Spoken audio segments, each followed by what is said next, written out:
Welcome to Shorty SuperCoach. How are we, guys? Hope you're travelling well out there. It's getting serious now. We getting close to finals in SuperCoach leagues. What are we to be? Well, it would be bloody finals, wouldn't it? Round 21, 22, 23, 24. For most leagues, would be finals. So good luck to you. I've got my draft grand final, so I want to pick your brains on a couple of selections in a moment. We'll go through the teams for this week. I've got one trade left, so there's no trading for me. But yeah, please stick around because I'd love your opinion and comments on. I've got 3 players that need to fill 2 spots in my draft forward line, and I just need your input. So yeah, stick around for that. But yeah, otherwise we'll have a look at those teams in a moment. But I've just got a bit of a story for you that I forgot to tell you the other day. Just a little random encounter, right? It must have been a couple of weeks back. Maybe after the Dogs game, or yeah, I reckon it was after the Dogs game at the Cattery. We got home. It's like 11 o'clock. I'm just laying like in bed. Light's still on. I'm just chilling on my phone. And my sister like knocks on the door. I'm like, yes, what's up? She's like, oh, are you going to be up for long? I'm like, oh, yeah, I don't know. I mean, it's a Saturday. I'll probably be up till at least midnight. Like, why? She's like, oh, my friend's like on a date. And she said she was going to like messaged me at 11 o'clock and, you know, I haven't heard anything. It must have been by 10 o'clock maybe. For whatever reason it was like half an hour or so past it. She's like, oh, I'm a bit worried about it, to be honest. Like, she's always one to, like, message or at least let me know that things are going all right, like girl code or whatever. I'm like, oh, okay. Normally when the boys are going off having some fun, I just wish them well and tell them a story the next day. But I was like, yeah, righto. She's like, you know, like, I'm going to just try calling her again, and I'll swing by her house, see if her car's there. But if not, like, do you mind coming out and having a look with me? I'm like, yeah, sure. Like, I sort of didn't think much of it. I'm like, what are we going to do? Anyway, she comes back like 20 minutes later. She's like, oh, yeah, she hasn't answered her phone. Car's not there. Like, do you mind if we go for a drive? And I'm like, where are we going? She's like, oh, to his house. I'm like, what? I'm like, what's the game plan? Like, it's 11:30 something by now. I'm like, what's the game plan here? She's like, oh, we'll knock on his door. And I'm like, oh, hypothetically, if he has killed her, are we just walking into a murder scene or what's going on here? And then, you know, and the other alternative, they're just having some fun. And we walk in on them and they're just fucking going for it. You know, what am I working into here? Anyway, I wasn't, at this point, you know, I wasn't rapt about it because, you know, I was a bit tired and I had like a big week at work. I was like, oh, jeez. But then I thought you probably should because Jess is clearly worried and I understand it's a bit different for girls going on dates and stuff. I get that. So we're driving out. Says, oh, where she lives. She names one of the dodgy suburbs in Geelong. I'm like, fucking hell. So the date was at his place. They might have gone out for dinner or something. Anyway, we pull up. No lights on. Her car's still there. We walk up, and I'm like, this is kind of weird. At this point, I'm kind of like, I mean, 99% chance it's just all good. But there's that 1% chance that this chick's with a psycho, and who knows what we're walking into here. Knock on the door, and as we sort of knock on the door, we like hear her voice anyway. She was like laughing, and we're like, okay, she's fine. But then we'd already knocked, so it was kind of like, well, I guess we'll just hang around. And yeah, open the door, and he was like, hello? And she's like, hey, I'm Jess. Is, you know, my friend around? So bizarre. And she like popped her head out from the lounge room. She's like, Jess, what are you doing here? And I'm just like standing here awkwardly in the back like, hello, I just came along to fight someone just in case. But yeah. And then they're just laughing. This guy must have been just like, what is going on? He's probably just trying to pull some sly moves at midnight. And he gets a knock on the door by the friend. But yeah. And then I was just like, cool, I guess we'll go. I was like, all right, you seem like a lovely man. All the best. See you, bro.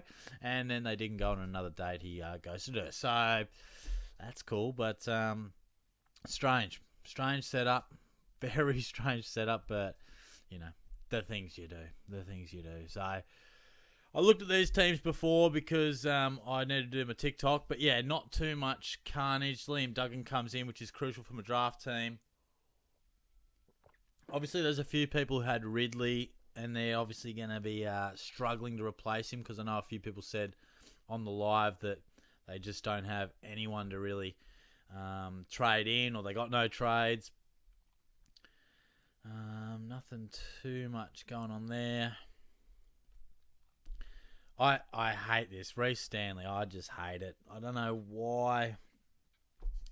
I do not know why they're going back to him, but anyway. What the hell? Matt Crouch is back?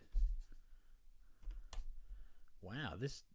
Oh, I swear to God he was a free agent. I swear to God he was a free agent. This would be huge if I could get him. Is he? Fucking asshole! Jesus! Fuck, this prick switched on. That's me opponent who got him. What a dog. Oh, fuck. I didn't fucking see. I was so obsessed with looking at Jordan Dawson. Damn it. Yeah, rightio. Okay, that just pisses me off a bit. But anyway, we'll move on from that. McKercher came back, which was crucial. So yeah, Dawson and McKercher come back. So finally, we've got a good lineup. I've been holding and waiting for a while, but yeah, that'll certainly help. There's Ridley, so that'll hurt a few. Always nice to see McGuinness out of the side, just to give you that peace of mind that he's not going to tag the shit out of someone. Filippo comes back, which is also helpful for my draft.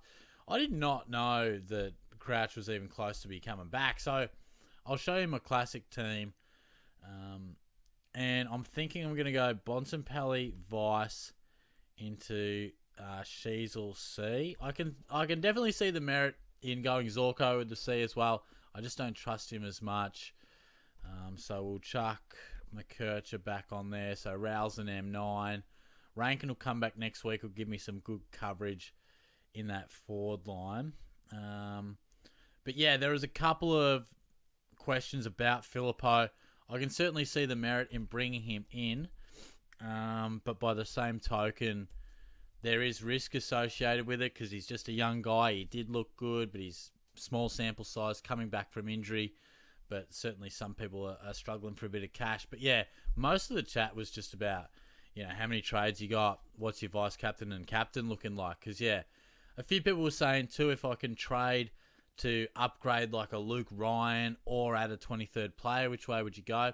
I'd always go upgrading to a 23rd. So I know Luke Ryan hasn't been going as well, but he could still finish with a really nice month of footy.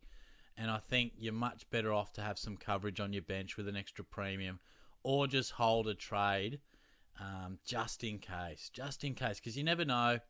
You might get lucky and the next month goes by, no one gets injured with any real significance, but you certainly could cop a couple of injuries, and if you got no trades, you could be in trouble. So definitely save one or two, or upgrade like I've done with having Curnow/Jackson on the bench or Rowell on the bench. Again, Rowell's not the best coverage, but he's capable. So yeah, just a bit of food for thought. I'll have a look at this draft setup. And yeah, love to hear your thoughts. Yeah, I'm a bit rattled that old mate Peter picked up Crouch. He's pretty switched on. He's been on top of the table all year. So I was out of the fourth for most of the year. I won my last round against fourth. I was in fifth. I won to get into fourth. Then I won my knockout final against third. And then last week I beat second in the prelim. And now we just need to knock off first. So I'm on a bit of a run here, but he has a good side. And as you can see in the projected scores, he is certainly predicted to win. First things first, this forward line. Now, the 3 into 2 for me is Sam Draper, Jaden Stevenson, or Dustin Martin. Now, I'll walk you through my thoughts. Like I said, love to hear yours. Sam Draper, probably the safest selection. He's actually had a pretty good 5 or 6 weeks, 80 plus most weeks. But there's something about Draper that just says at any moment he can throw in a 40. He's against Sean Darcy, which I don't like, but he has been going pretty well. Jaden Stevenson, look, it'd be interesting to see where they've named him. But Colby McKercher comes back. Tom Powell also playing a bit of that role. And they have named Stevenson at half forward, which I know you can't always read much into it, but just enough to make you a little nervous. So, yeah, would love to hear your thoughts. He looked okay last week. He scored a solid 85, took a few kick-ins, but I'm not too sure. Still no Zach Fisher, which is interesting, but I'm not sure if I want to run with him. And then you've got Dustin Martin, who has missed so much footy. Now, does he come back and he's fresh and starts really well? You know, after a long break, sometimes players can bounce and the toughest game is actually the second game. Or is he a real big chance to be subbed off? Will he get much, if any, midfield time because they'll ease him back into it? They are against North, so I guess it's a more winnable game for Richmond. Maybe he can kick a few and have 15 or 20. I don't really know. And we'll have a quick look at... I wonder who he got rid of for... I don't know. So I'll just go like 3-round average. You know, Boak. Don't know. Port have got Sydney. It's just he's playing an inconsistent role. Even Switkowski, don't mind him. I've got Tommy McDonald there, but they're against the Dogs, who has just a tall forward line just firing. So I sort of want to steer clear of that. And then, yeah, it's a really tough one. So I'd like to get your thoughts on all that. You know, Connor McDonald's a nice player, but he is a bit hot and cold. So send me good vibes, please. I need them. It's probably my most valuable thing to win. Once the rankings start to go a bit in Classic, I just want that SuperCoach Draft Champion trophy. So that's the hope. Wish me luck. Good luck if you're in some finals, draft or Classic. I'll talk to you on Sunday. Hopefully we're a happy man.